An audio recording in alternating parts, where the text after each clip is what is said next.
तो ये सिलसिलाकार है। 19 को बर्निंग हो जाएगी, बर्निंग के साथ ही इसका प्राइस भी अप्रिशिएट कर जाएगा, जो कि 0.06 से बढ़ के 0.07 हो जाएगा।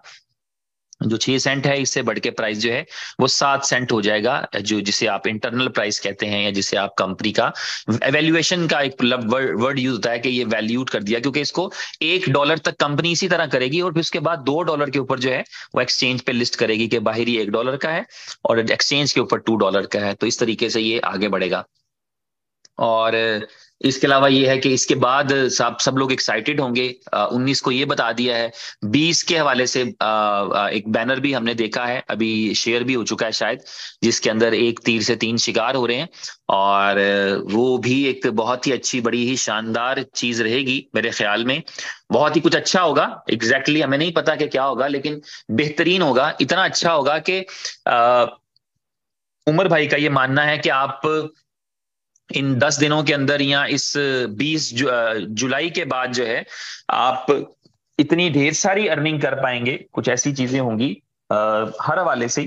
तो उसमें आपके पास एक बहुत बड़ा स्कोप रहेगा अर्निंग करने का, पैसे कमाने का, कि जितने आपने सोच रखे हैं शायद उससे भी ज्यादा।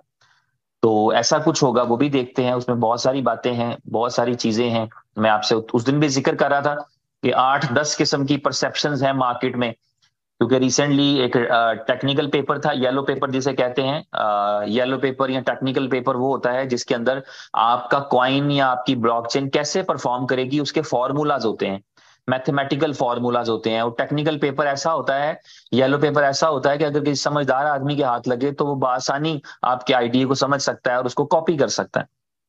तो जब आप किसी बड़ी एक्सचेंज पर जाते हैं लाइक बाइनेंस पे, तो आप अपना सिर्फ व्हाइट पेपर या अपना रोड मैप नहीं सबमिट करते, बल्कि आप अपना वहां पर टेक्निकल पेपर भी सबमिट करते हैं। अपने टेक्निकल पेपर भी सबमिट करते हैं कि हम टेक्निकली ये कर जाएंगे।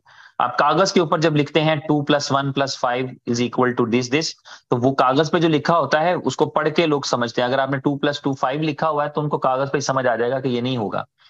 2+2 लिखा होगा 4, तो उनको समझ में आ जाएगा कि ये हो जाएगा। तो वो, क्योंकि कहते हैं जो चीज पेपर पे ड्रॉ हो जाए फिर वो हो भी सकती है। तो इसलिए वो पेपर सबमिट किया था बाइनेंस को। उसकी वजह से जिन जिन लोगों को उस चीज का पता लगा, दे वर थिंकिंग कि 20 तारीख को अगर आपका BFIC बाइनेंस के ऊपर आ जाएगा तो डेफिनेटली लोगों के पैसे बनेंगे, जिन जो होल्डर्स हैं, जिनके पास टोकन्स हैं, जिनको मिल रहे हैं। और कई लोगों का ये मानना है कि 20 तारीख को अगर बाइनेंस पे आएगा तो कंपनी जाहिर है सारे टोकन भी रिलीज कर देगी, क्योंकि जब बाइनेंस पे डालना है तो इसका मतलब होगा कि बाइनेंस का तो लॉन्च पैड ही जो है वो मिलियंस ऑफ डॉलर्स का होता है। तो लिक्विडिटी प्रॉब्लम नहीं रहती, प्राइस प्रॉब्लम नहीं रहती। तो हो सकता है कि कंपनी सबको ही उनका BFIC रिलीज कर दे, लो भाई जी लो अपनी जिंदगी। तो ये भी मुमकिन है। तो ये एक परसेप्शन है या एक हवा है 20 तारीख के बारे में, कि शायद इससे बहुत पैसा बनेगा। बहुत सारे लोगों का ये मानना है कि 20 को जो है वो कंपनी माई ड्रीम जो प्रोजेक्ट है, जिसमें जो आप 2 घर विन कर सकते हैं, शायद वो लॉन्च करने के लिए जा रही है। तो ये भी बहुत सारे लोगों की परसेप्शन है। बहुत सारे लोगों की परसेप्शन ये है कि 20 तारीख को जो है वो एप्लीकेशन के अंदर ही स्वैपिंग रहेगी और P2P ट्रांसफर नहीं होगा। ये बहुत सारे लोगों की परसेप्शन है। इस हवाले से बहुत सारे मैसेजेस मार्केट में सर्कुलेट करते रहते हैं। अपने अपने तौर पे लोग अपनी उस बात को बना के, क्योंकि हर एक ने अपनी बात बेचनी होती है, तो लोग अपने तरीके से उस बात को कर रहे होते हैं। इसी तरह मल्टीपल चीजें हैं। आप बहुत सारे लोगों का कहना है कि बुलिटो जो है, शायद बुलिटो एक प्रोजेक्ट है, सबको पता है, क्रिप्टो मशीन, और वो लॉन्च होने के लिए जा रहा है। तो शायद उससे बात हो रही है कि बहुत ज्यादा पैसे बनेंगे और मार्केट पूरी तरह से उठ जाएगी।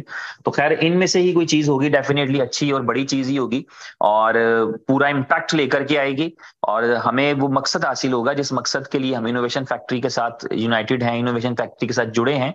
जो पर्पस है हमारा वो यही है कि हम जो है वो यहाँ से अर्निंग करें, एक ऐसी कंपनी के साथ काम करें जो बीइंग अ कंपनी स्टेबल है, जिसका हमें पता है, जिसे हम जानते हैं, हम उसको, उसकी कंपनी की इंटेंशंस को जानते हैं। तो हमारे लिए ये फायदेमंद चीज रहती है। हमें ये फायदा हासिल होता है कि हम जो है वो इनोवेशन फैक्ट्री के साथ रहें। इनोवेशन फैक्ट्री के अंदर नए आइडियाज आते हैं। आपको कभी ऐसा नहीं होता, आपने मल्टीपल प्रोजेक्ट्स किए हैं इनोवेशन फैक्ट्री के साथ, लेकिन आज तक आपको कभी इस चीज के ऊपर कोई शर्मिंदगी महसूस करनी नहीं पड़ी। कभी किसी ने आपको ये नहीं कहा होगा कि यार तू पहले तो 6 महीने पहले तो किसी और कंपनी में था, 2 साल पहले तो किसी और कंपनी में था। आपको पता है कि आप डे 1 से, चाहे आपको 2 साल हो गए हैं, 2.5 साल हो गए हैं, 3 साल हो गए हैं, आप इनोवेशन फैक्ट्री का नाम जपते हैं, आप लोगों को बताते हैं कि हम इनोवेशन फैक्ट्री का पार्ट हैं, ये हमारे फाउंडर हैं, ये हमारे ब्रांड एम्बेसडर्स हैं, ये हमारा ऑफिस है, ये हमारा मोटो है। और वो सब चीजें ऐसे ही हैं, सिर्फ आपके पास प्रोडक्ट्स बदलते हैं। तो आपकी कंपनी वही है, आपके प्रोडक्ट्स बदल जाते हैं, और बदलते भी इस तरह से हैं कि आपके पास पहले से बेहतर किस्म की अपॉर्चुनिटीज आ जाती हैं, और जिनको आप यूटिलाइज कर पाते हैं, और आप जो है उससे अर्निंग कर पाते हैं, और आपकी कंक्लूजन अच्छे हो रहे हैं। मैं समझता हूँ BFIC नेटवर्क का जिस तरह का कंक्लूजन हुआ है, दैट इज ग्रेट। अच्छा, बहुत सारे दोस्त ऐसे हैं जिन्होंने ये मैसेजेस कर रखे हैं कि उनका 10% जो था, उनका जो BFIC का कैपिटल था, वो उनको रिसीव नहीं हुआ, क्योंकि जिनका BFIC था ना, 1 से 10 तक BFIC लॉक थे, सॉरी BFIC स्टेक पर थे, और उन्होंने 1x कमा लिया था, उन्होंने 1 गुना अर्निंग कर ली थी। तो उनको जो है 1 गुना अर्निंग करने वालों को रिलीज कर दिया गया है उनका BFIC। तो जिनको नहीं मिला है वो सपोर्ट पर जाकर या अपनी अपलाइन के थ्रू, अगर उनको लगता है कि उनकी अपलाइन उनका केस पहुंचा सकती है, तो उस चीज को हाईलाइट करें, क्योंकि 36,000 लोगों को डिस्ट्रीब्यूशन होना था, कुछ लाख कॉइन्स थे BFIC के, जो सिस्टमैटिकली ये है कि वो कमांड दे करके बगैर विड्रॉ रिक्वेस्ट के सबको भेजे जा चुके हैं। किसी ने विड्रॉ रिक्वेस्ट नहीं करनी थी, आपको एप्लीकेशन जाकर के कुछ रिक्वेस्ट नहीं करना था, बल्कि सिस्टम के अंदर आपके वॉलेट एड्रेसेस मौजूद हैं ऑलरेडी BFIC के, तो बगैर किसी रिक्वेस्ट के वो सब लोगों को सेंड कर दिए गए हैं। और हजारों नहीं तो कम से कम सैकड़ों लोगों से तो मुझे पता चल चुका है कि दे हैव रिसीव्ड। लेकिन अभी भी चंद, 1 2 4 5 मैं सुनता हूं जो कहते हैं कि लोगों को मिल चुका है पर मुझे नहीं मिला है। तो वो अपनी सपोर्ट या अपना सपोर्ट से या अपनी अपलाइन के थ्रू जो है वो क्यूरी जनरेट करें, ताकि जो है अगर उनका किसी वजह से वो ट्रांजैक्शन फेल हो गया है या व्हाट्सएवर जो भी हुआ है, उसको फिगर आउट किया जा सके, ताकि ये भी क्लियर हो। और उसके बाद अगली तैयारी कंपनी की रहेगी कि अब वो दूसरी स्लॉट के अंदर लोगों को BFIC रिलीज करेंगे बहुत जल्दी। और एक चीज जो है वो बहुत सारे लोगों ने शायद उसको समझा हो, इस वक्त जो BFIC है आप देख रहे हैं, यानी मैं आपको अपनी पर्सनल एग्जांपल दे देता हूं। मैंने कोई 1,000 BFIC बाय करने के लिए ऑर्डर लगा के रखा है $17 पे, और वो मैं उसको नहीं बाय कर सका हूं, मुझे ऑर्डर कैंसिल करना पड़ा है। यानी होता ना, प्राइस आती है, प्राइस में फ्लक्चुएशन होती है, डिप आता है, आप देखेंगे मार्केट तो आपको अंदाजा होगा कि 17+ चल रही है, 17 को भी टच नहीं करी। तो ये बाज लोगों का मानना है कि हमने कंपनी ने कॉइन दिए लोगों को, इस वजह से प्राइस नीचे नहीं आ रहा, लेकिन कंपनी ने एक्चुअली डिमांड क्रिएट किया है। जब आप डिमांड क्रिएट करते हैं तो फिर आप स्टेबल रह पाते हैं या बेहतर हो पाते हैं। ये तो फिजिक्स के असूलों की या मैथ के असूलों की खिलाफवर्जी होगी ना, जब आप ये कहें कि हमने लोगों को चंद 1 लाख कॉइन दिए हैं बेचने के लिए और उससे हमारी प्राइस बढ़ गई है।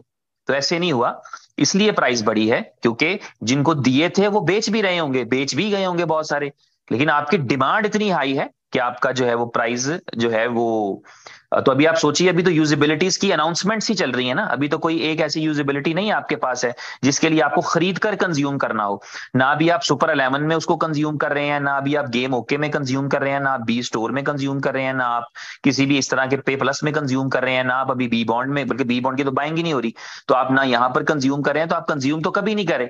सिर्फ आपकी न्यूज की बेस के ऊपर मार्केट उसमें इन्वॉल्व हो रही है, मार्केट उसको बाय कर रही है, अपने यूजर आपके बेच ही रहे हैं, उनका जितना जितना जिसका विजन है उसके अकॉर्डिंगली कुछ बेच रहे हैं, कुछ नहीं बेच रहे। तो सिर्फ देने से प्राइस ऊपर नहीं हुआ या प्राइस स्टेबल नहीं हुआ, बल्कि उसके लिए कंपनी को मेहनत करना पड़ी, एक ग्राउंड बनाना पड़ा, जिस ग्राउंड की बुनियाद के ऊपर जो है वो कॉइन जो है वो लोगों को दिया, और वो एक खास परसेंटेज में दिया और लोग सेल करने आए, लेकिन डिमांड पहले से मौजूद थी। तो इसी तरह जब नेक्स्ट फेज के अंदर शायद 20% 25% टोकन रिलीज किए जाएं, तो उसका नतीजा ये निकलेगा कि उस वक्त भी डिमांड इतनी रहेगी कि टोकन लोगों को BFIC मिलेगा तो प्राइस ऊपर ही जाएगा, नीचे नहीं आएगा। तो ये कितनी अच्छी और शानदार, मैं समझता हूं, कामयाबी वाली एक एग्जाम्पल है आपके पास इनोवेशन फैक्ट्री के साथ, कि आपने कॉइन बेचा भी, कॉइन से पैसे भी कमाए, कॉइन से लोगों को रेफर किया, उससे भी पैसे कमाए, टीम्स बनाई, उससे भी अर्निंग्स की, और फिर जब लोगों को उनका कैपिटल वापस किया तो प्राइस डंप नहीं हुआ बल्कि प्राइस पंप हुआ, प्राइस ऊपर गया। तो आपकी स्ट्रेटेजी का इसमें रोल है, आपकी कामयाबी यही है कि आप अच्छे समय पे अच्छे तरीके से अच्छे डिसीजंस लेकर के चीजों को करते हैं, और ये मैं समझता हूँ बहुत ही अच्छी, बहुत ही बड़ी कामयाबी है दुनिया के किसी भी नेटवर्कर के लिए। मैं समझता हूँ ये एक अच्छा, इससे अच्छा क्या क्लोजिंग हो सकती है कि आपने जिस काम से पैसे कमाए हैं, आप उस काम में आपके पास कोई लायबिलिटी नहीं है, ये दुनिया की बेस्ट मनी है। जो आपके पास लाइबिलिटी फ्री आती है। वरना हर बिजनेस के अंदर आपके पास, और खास तौर पे जब आप क्रिप्टो के या नेटवर्क मार्केटिंग के बिजनेस में होते हैं, कहीं ना कहीं आपके लिए कोई लाइबिलिटी खड़ी होती है। मगर यहाँ पर कंपनी ने आज आपकी जो है वो 10% लाइबिलिटी उतार दी, 15, 20, 25% लाइबिलिटी और उतार देगी, और इस तरह आपकी BFIC नेटवर्क वालों के लिए ये दुनिया का पहला नेटवर्क बन जाएगा जहां पर लाइबिलिटी भी इस तरह नहीं उतारी कि आपको टोकॉइन दे दिया कि जाओ जाके सेंट्स में बेच लो, बल्कि ऐसे तरीके से दिया कि जिस जिस प्राइस पे खरीदा था वो तो पीछे रह गई, जिस प्राइस पे दिया था वो भी पीछे रह गई, आप उससे कहीं अच्छी कीमत पर उस पर बेच पाए। तो ये एक सक्सेस स्टोरी है आपके पास आपके माजी में। इसी तरह जब हम बी लव की बात करते हैं तो आर्जी तौर पे घबराने की जरूरत नहीं होती। अंडरस्टूड सी बात है, इतने तो समझदार बनना चाहिए। मैं अक्सर लोगों के मैसेज सुनता हूं जो कह रहे होते हैं समझ नहीं आ रही सर, सप्लाई कहां से आ रही है, समझ नहीं आ रही, कोई बंदा है, कोई ऐसा है जो अंदर का बेच रहा है वहां। वो भाई 10 करोड़ टोकन रोज लोगों को रिलीज होते हैं और आपको समझ नहीं आ रही कि सप्लाई कहां से आ रही है। कैसे हैं आप यार, आपको किसी ने हिसाब ही नहीं पढ़ाया जिंदगी में कि 10 करोड़ की सप्लाई रोज आती है और आप सोच रहे हैं कि जी रोज 10-20 लाख कॉइन कहां से आ जाते हैं कि लोगों के पास। ओ भाई 10 करोड़ आते हैं, 10 करोड़ में से बिकने 10, 20, 30 लाख आता वो अलग बात है, लेकिन लोगों को एटलीस्ट 10 करोड़ तो जाते ही होंगे। नहीं यकीन तो जाकर के स्टैट्स देखिए, कंपनी खुद अपने ग्लोबल स्टैट्स आपको दिखा रही होती है कि इतना मेरा टोकन स्टेक पे लगा है, उस टोकन जो स्टेक पे लगा है उसका सिर्फ 1% ही गिन लें आप। अगर आपको लगता है कि 5 अरब टोकन स्टेक लगा है तो उसका 1% ही 5 अरब बनता है भाई। और उस 5 अरब का 1% ही 5 करोड़ बनता है। और फिर आपके जो डायरेक्ट रिवॉर्ड्स आते हैं वो डाले जरा 10%। फिर आपको जो एसोसिएट रिवॉर्ड्स आते हैं 20%, 10%, 5%, कैलकुलेट तो करें तो आपको रियलाइज हो कि 10 करोड़ की सप्लाई रोज मार्केट में आती है। तो आप इस चीज को लेकर के सोचते रहते, परेशान रहते हैं कि यार ये जो 10, 20, 30 लाख 50 लाख टोकन मार्केट में रोजाना बाय सेल होता है, ये आता कहां से है? जादू से थोड़ी आता है, सिस्टम से ही आता है। तो इसलिए अपने आप को और मैच्योर करें। फिर इस तरह से अक्सर दोस्त ये चाह रहे होते हैं कि यार बस BLV को ना कहीं फटा से फटा किसी एक्सचेंज पे डाल दें। ये उस वाइट पेपर को ही नहीं पढ़ा हुआ और उस कॉन्सेप्ट को ही नहीं समझे जहां BLV को एक लाइफ चेंजिंग अपॉर्चुनिटी के तौर पे प्रेजेंट किया गया है कि बी लव एक लाइफ चेंजिंग अपॉर्चुनिटी बन सकती है आपके लिए। आपने दूसरे कॉइनों में देखा ना, आपने देखा कि लोगों के कॉइनों ने हजार हजार एक्स लिया, तो आपको एक ऐसा कॉइन कंपनी ने दे दिया कि चलो अगर तुम 2 साल वेट कर सको तो 1000x वाला टोकन हम तुम्हें देते हैं, और उस बी लव की शक्ल में वो दिया है। आप उस 1000x वाली अपॉर्चुनिटी को वेस्ट करते चले जा रहे हैं। सारे नहीं कर रहे मुझे पता है, लेकिन पता लग जाएगा लोगों को वक्त आने के ऊपर, रियलाइज होगा कि वो कितनी बड़ी अपॉर्चुनिटी जो हाथ में आके छोड़ दी। बी लव की शक्ल में एक ऐसी शानदार अपॉर्चुनिटी है जो आपने वक्ती परेशानी आती है, चैलेंजेस आते हैं, ये दुनिया में जिन लोगों ने पैसा बनाया है चैलेंजेस से ही बनाया है। आप अक्सर BTC वालों के बारे में सोचते हैं तो BTC वालों का तुक्का नहीं लगा।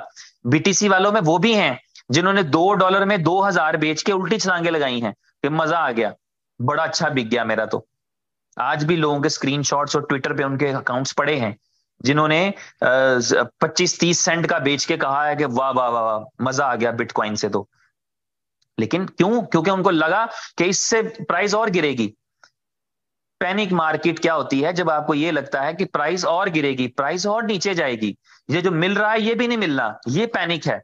क्रिएट करने वाले कौन होते हैं वो आपको पता ही है, वो अपॉर्चुनिटिस्ट होते हैं, वो मौकों से फायदा उठाते हैं, वो आपका माल खरीदना चाह रहे होते हैं। आप किसी से भी बात करेंगे, आप दुनिया में आप USDT की बात कर लें, चले BUSD या जो है वो USDB या BFIC या BLV को छोड़ दें, आप किसी एक्सचेंजर को कॉल करें कि मुझे आज USDT चाहिए, तो वो आपको बताएगा कि यार आज तो सारे खरीदने वाले ही आ रहे हैं, बेचने वाला कोई आ नहीं रहा, रेट थोड़ा सा ऊपर है।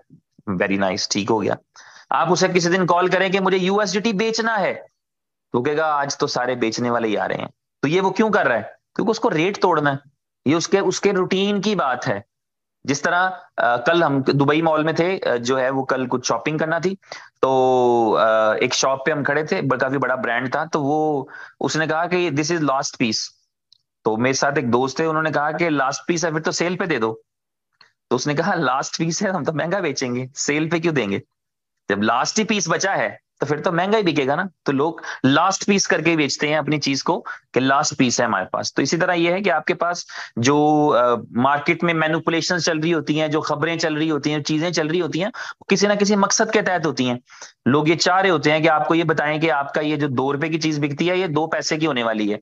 या जब उन्होंने जब आपको आपको आपको बेचना होता है, तो फिर बताते हैं कि ये जो 100 रुपए की चीज है ना, ये 1000 रुपए की होने वाली है। तो इन मैनिपुलेशन से बचें, क्रिप्टो में आ गए हैं, क्रिप्टो का अंदाज समझें, क्रिप्टो की चाल समझें, क्रिप्टो की ढाल समझें।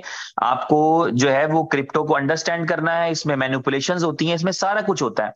आप आए हैं लाइफ चेंजिंग अपॉर्चुनिटी की तलाश में, तो फिर आपको होल्डिंग करना है, होल्ड करें, वक्त आने दें, वक्त फैसला कर देगा इसमें जाता क्या आपका। टाइम डिसाइड करेगा कि आपका फैसला ठीक रहा या आपका फैसला गलत रहा। तो टाइम डिसाइड करेगा। जिन्होंने बीएफआईसी को देख लिया, उनको रियलाइज हो चुका है ये वाला, कि इस कंपनी के अंदर वो तमाम सलाहियतें मौजूद हैं, इस कंपनी के अंदर वो तमाम जज्बात, तमाम वसाइल मौजूद हैं, जिनको यूटिलाइज करते हुए जो है कामयाबी की सीढ़ी पे पहुंचा जा सकता है। तो बीएफआईसी भी इसी तरह था। बीएफआईसी को के साथ भी यही चीजें लोग किया करते थे, और आज बीएफआईसी एक अच्छी सॉलिड स्टेबल सिचुएशन के अंदर है। आज बीएफआईसी का